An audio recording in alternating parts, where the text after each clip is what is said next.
EPRA mnajua ya kwamba ukiongeza bei ya mafuta Kenya, lazima unamaliza consignment ile ilikuja kwa bei ya chini.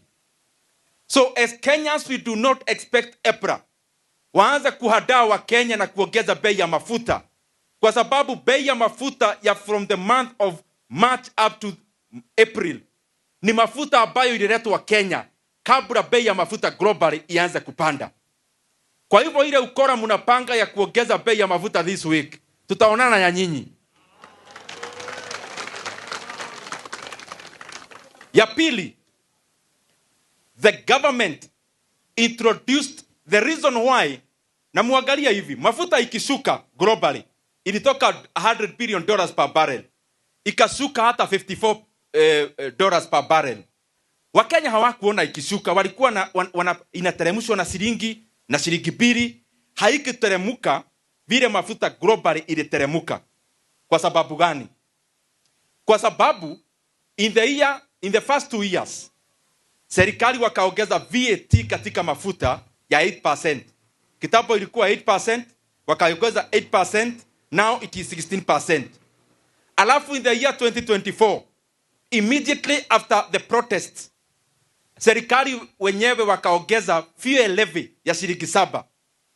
Walitime vile mafuta ilikuwa inashuka, wakaongeza shilingi 7. Sasa nataka niwaeleze my friends, sasa mafuta haishuki tena, inapanda. Hiyo shilingi 7 mliongeza ya fuel levy na VAT, a time has come, you must remove it, kwa sababu you cannot transfer the rise in prices entirely to consumers.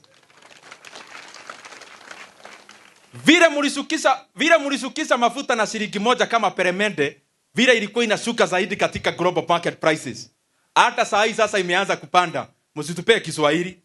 VAT muondoe ile ya 8%.